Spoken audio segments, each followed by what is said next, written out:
Good morning, I'm Brian Reagan, and this is Tyler Kelly coming to you from Lake Butler, Florida. And where are our chapters this morning, Tyler? We are in 1 Samuel chapters 4 through 6. 4 through 6. That is the devotional reading from the Old Testament this morning.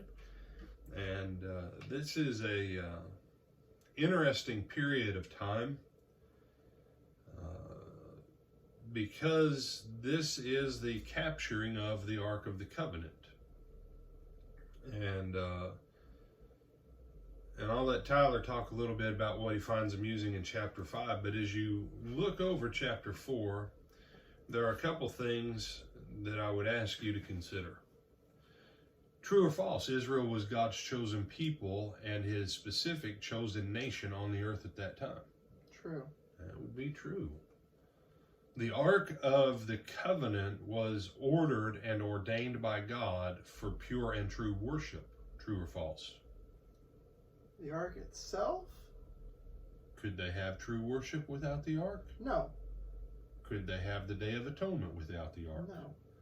So then true. Yes. The Ark of the Covenant was ordered by God and essential for true worship. Yes, that part I misunderstood the question. Yes. There we go. Yes. All right. It's early in the morning. He's not understanding my questions clearly. I thought you were saying that they were supposed to worship the Ark specifically. That's what I was like. No. Yes. Then yes, I agree.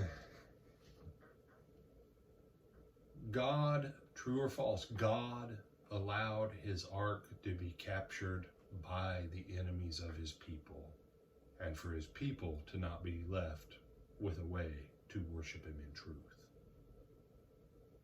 Well, let's read and find out. Oh, we could, but that's 3 chapters of reading. That's true, so I guess it's true. It is true. You say, what's the point of all that, Brian? Don't ever think that any one nation has the monopoly on worshiping God. If God took it away from Israel, allowed it to be taken away from Israel, because they trusted in the furniture more than the God who made the furniture holy, be careful that you don't trust in your traditions more than you trust in the God that even set up for you to have the opportunity for that. Because when the ark is captured, it's taken by the Philistines, and it's taken to the city of Ashdod in chapter 5. And Tyler, why don't you hit the high points because you find chapter 5 funny. So in chapter 5, they end up taking it, and they decide, well, if we're going to take this ark that's supposed to be the physical quasi-representation of their God, let's put it in our temple, because we took it over for ourselves, nanner. And then they wake up the next morning, and the huge idol of their God is fallen and smashed on the ground. So this isn't going well, because your God has just apparently toppled over just being in the presence of this little ark that's just sitting here in the middle of the temple. And then we'll jump ahead to verse 6 in chapter 5. But the hand of the Lord was heavy on the people of Ashdod, and he ravaged them and struck them with tumors, both Ashdod and its territory. And when the men of Ashdod saw how it was, they said, the ark of the God of Israel must not remain with us, for his hand is harsh toward us and Dagon our God. So Brian, when it says they were talking about tumors, what in the world was going on?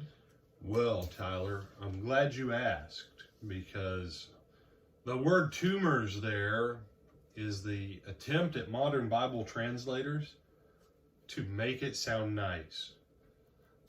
This is part of God's sense of humor. Mm-hmm. The whole region was afflicted with a bad bout of hemorrhoids. That would make sense. Why they would be very, very, very upset with this and want it gone as quickly as possible. Should we make the obvious pun connection? Go for it. Or would you like to? Go for it. No, I think you should. I don't remember off the top of my head. It was a pain in the rear? The God of Israel became a pain in the rear to the Philistines and their God. This happens on 2 regular Literally bases and for the Philistines. They really should have just stopped. It will happen one more time. But the second time around, it's not just hemorrhoid, it's hemorrhoids and rats. Yeah, just wow. And so, of course, they move the ark away and they take it back to the edge of Israel. But they don't give up Dagon. Now, this is the baffling part to me. A little box covered with gold, and your big God statue with its head in its hands have fallen off inside of its temple. And you're all struck with hemorrhoids, so that you cannot sit in peace. Don't you think it might be time to change deities? Just thinking.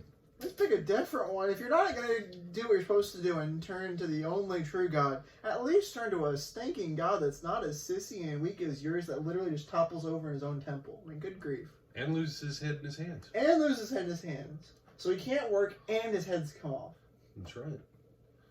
So, with that thought, I'm glad that we serve a God that we do not have any single, genuine, viable, physical representation of. Our God is not like the God of the pagans, never has been, never will be. And our God does have a sense of humor, because they did not have Philistine H back in the day. Tyler, do you have anything else to close us out with on this amusing chapter? Like I said, I've covered the parts I liked, or at least found extremely amusing. Wow. We're going to let that one go with that. I'm Brian Reagan. This is Tyler Kelly. We bid you good day and good morning.